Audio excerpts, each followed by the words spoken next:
First story is titled, Am I the a-hole for telling my parents I hope their decision haunts them in death? My twin and I are the oldest of 5 siblings, all in our 20s. Our parents have always called me the good son, and have always looked out for my siblings. This includes my twin. My twin is the kind of person who can't hold a job, but it's never his fault. Despite constantly calling out and faking illness, he always takes but never gives back. You get the picture. But we always just brushed it off as his family. I, however, stopped with the enabling behavior. Recently, I was discussing my parents' wills with them. My twin and I don't make that much, but we get by. Our other siblings make okay to decent money. My parents told me that they intended to leave the house and a good amount of money to my twin. The rest of us would get equal amounts of everything else. I asked them why they would give so much to the kid who has done nothing but leech off them and never helped when they needed it, despite talking about how he would any other day, but conveniently not the day they ask him. They shrug it off with, "He's our kid, and we know you can't carry him forever with how he's acting, so we might as well give him a safety net." I tried to protest, saying that their final gesture was basically further enabling him. I myself have stopped defending this guy. He is barely hanging by a thread, and he needs to learn how to make it on his own. I think this information would just make him smug and complacent, but my parents won't see it my way. I blew up at them, saying that they'd better hope this decision doesn't haunt them in death. Especially because my sister just finished her chemo and is still paying off her medical debt. The amount she and the rest of us being left would cover some of it, but still leave a bit for her to pay off herself. If anyone deserved to have a house and that much money, it's her. My parents later told my other brother their side of what happened, and he thinks that although twin sucks, it's ultimately mom and dad's money and house, so it's their choice. I think my frustration at the situation is justified, but I probably should have calmly explained it to my parents. Am I the a-hole for that outburst? Now for the top comments.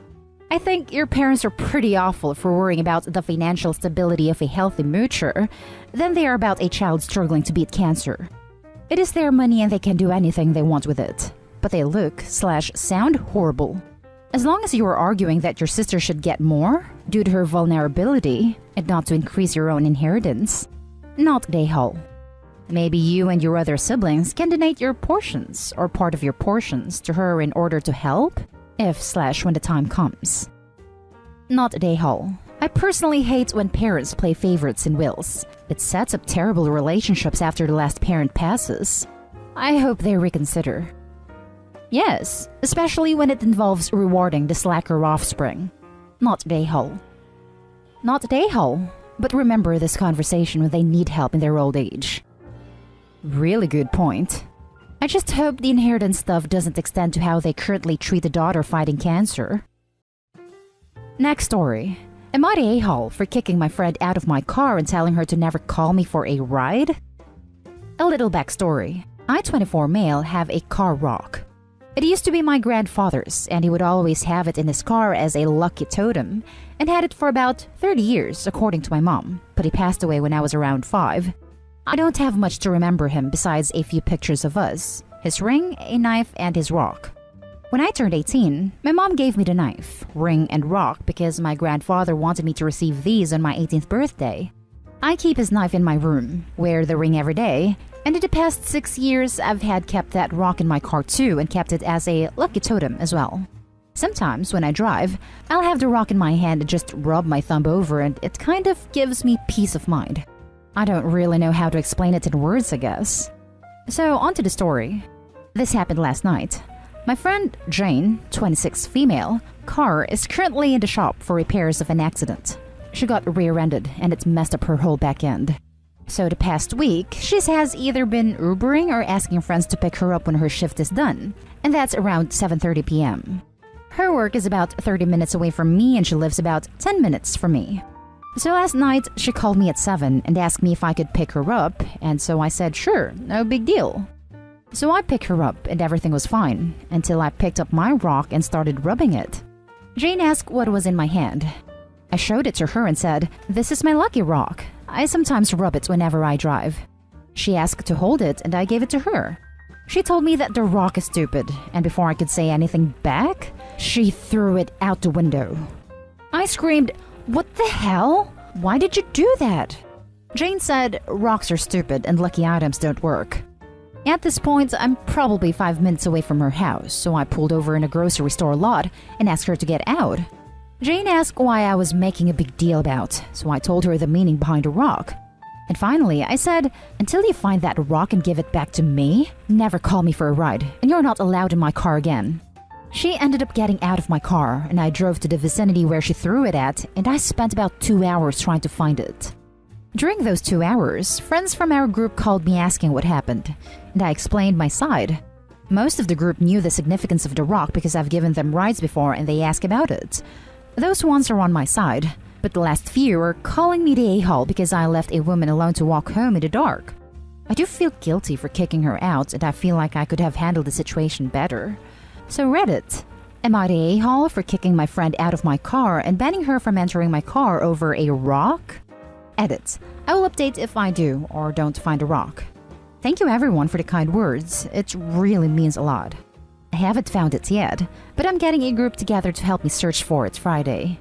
A few people have asked for updates, so I'll probably give a more detailed one on Saturday or Sunday. Now for the top comments. I hope you find your rock. It costs $0 to respect someone and their property, and she couldn't even do that for a friend that went out of their way to help her. Not a hole. I didn't find it last night, but I'm going back out today when the sun is out, so hopefully I can find it. This might be silly, but you should try calling your local police station. Not 911, but the actual station. And asking them if they have any canines who need some extra training or something, and then tell them your story and say you're hoping they'll be able to sniff off the rock. They might dismiss you and the story as silly, but if framed as extra training, they might go for it since the rock would be coated in your scent and oils as would the surrounding rocks from your initial search, but the main rock should have the strongest scent to it. Not the a-hole. Who asks for something for the sole purpose of disposing it like that? You weren't doing her a favor. She can keep her opinions to herself for 30 minutes. I would expect an apology before speaking to her again, and no more rides until that rock is found. She tried calling me today a few times to apologize, but I've been ignoring all her calls. I probably wouldn't return them. She doesn't seem like a very good friend. Probably for the best she showed her true colors, even if what she did was absolutely disgusting. Yeah, I don't plan on calling her back, and I think this will end our friendship. Only thing that might salvage this is if she finds that rock. The next story is titled, Am I the a-hole for not considering my brother-in-law, my former school bully, family? I, 31 female, currently have a sister-in-law, 31 female, who isn't speaking to me or any other members of my family because she is angry that I do not consider her husband, 31 male, family. Background. Future brother-in-law and I started school together in 6th grade. He and his best friend bullied me and my friends relentlessly. During that year, I had the misfortune of having every class with them, so it was a constant occurrence. I would go home and cry most days, and going to school was misery. During high school, I only had one class with brother-in-law, so we had almost no contact and never spoke to each other those 4 years, and I thought after graduation I would never see him again. Oh, how wrong I was. Long story short, after high school I met my husband, now 30 male, who is bully/brother-in-law's younger brother.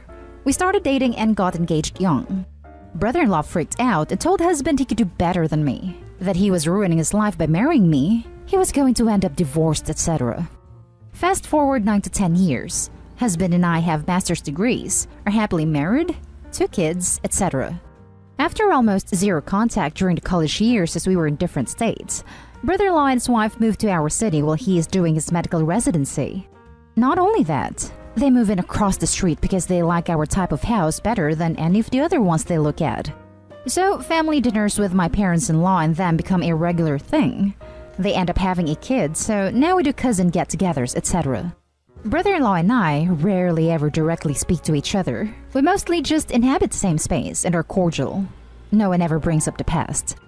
After a disagreement with brother-in-law's wife a couple months ago, she blew up and said it's like I don't even consider my brother-in-law family, and she thought I had gotten over my dislike of him.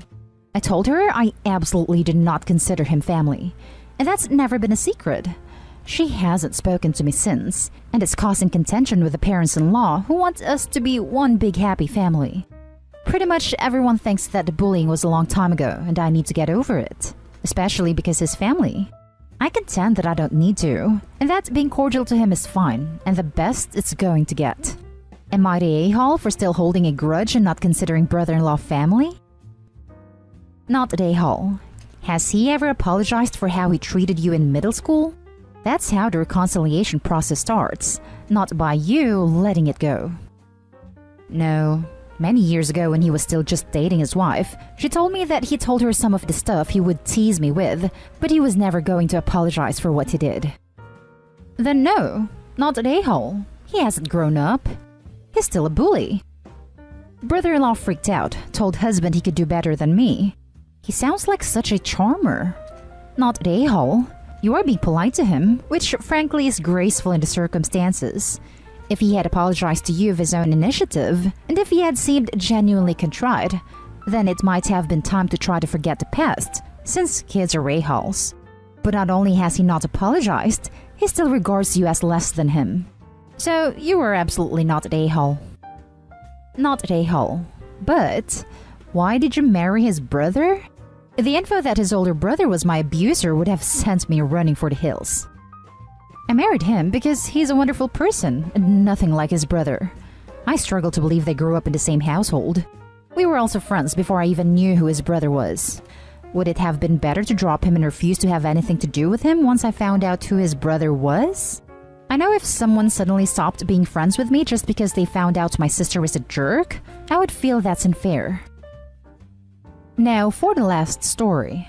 Am I the a-hole for telling my husband to get over the fact that my parents call our daughter by a nickname? My husband and I have an 8-month-old daughter named Karina. We loved the name Karina from the get-go and decided on it before she was even conceived. Important context, my husband is white and I'm Punjabi. I'm the only one of my siblings and cousins to have married a white person. My family's fine with it. But it's definitely a noteworthy thing because I'm the only one. This cousin is tall, this cousin loves to go hiking, this cousin married a white guy. Lol. My parents fawn over my husband and my sister's husband because in Punjabi culture, it's normal to flatter your daughter's husband. I guess in the olden days it was to make sure she didn't get returned to original owner. So my husband has always had a really positive relationship with my parents. When our daughter was born, immediately my family noted that Karina sounds close to the Punjabi name Kiran, so they jokingly called her Kiran and it stuck right away. It's not a joke anymore. They say it so naturally that it's legit her name to them. I never thought anything of it. All of my nieces/nephews have Punjabi names that we say with a Punjabi accent even when we were speaking in English. Everyone on my side calls her Kiran exclusively. My husband noted a few months ago that he doesn't like it, but I told him I don't think it's a biggie. He said we named her Karina, and I said okay, that's what 90% of the people in her life will call her. It's not like it's gonna cause some identity crisis. Yesterday, when my mom was visiting, my husband randomly says, I'm tired of you calling her by another name. She is our child, not yours. You need to respect that if you want to see her. If any of you are Punjabi or from another family-oriented ethnicity, you know that speaking to a parent figure like this is, oh my god, no. Like WTF. Stunned silence. My mom left immediately.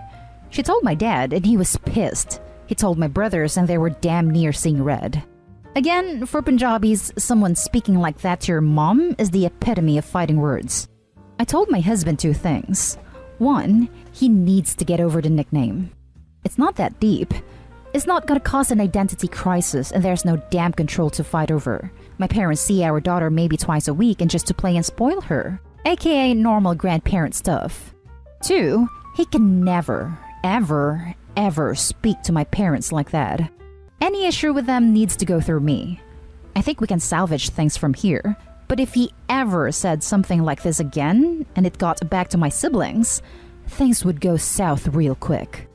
He is mad that I'm not defending him or taking his side.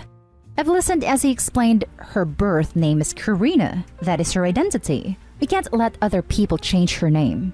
And I legit don't see a valid point. Our daughter was lucky enough to have a huge family that want to spoil her. Why mess with that? You're the a-hole. Imagine if this was the other way around. If you have given her an Indian name and your husband's family was constantly westernize it and refused to call her with the original name, all hell would break loose. Racist would be heard in every sentence. How he doesn't respect your culture, yada yada yada. Well, that's exactly what you do. You also said your husband had to go through you and not speak to your parents like this. He actually did, and you dismissed him. You are the a-hole again and again. They also said that he had brought it up to her, and the grandmother is something that bothered him before and everyone ignored him.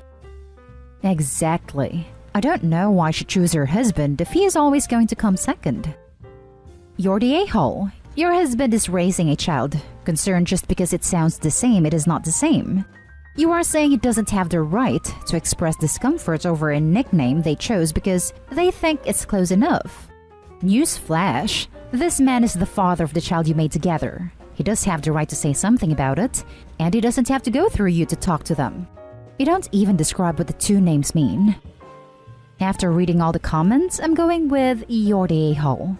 Because you don't seem to get that it's not just your child. Your husband is fully allowed to have an opinion and is allowed to voice that opinion. Any issue with them needs to go through me. Except he shared his issue with you and you did nothing. Because you don't think it's a biggie. But he does, and he's allowed to. You want him to respect you and your family and their culture, but you aren't respecting him because it's a white person thing, I guess. And that's the end of this video, folks. As always, leave a comment and hit like and subscribe. And if you want more of this content, turn your notification on to get updated on the latest videos. And I'll catch you in the next one. Stay safe.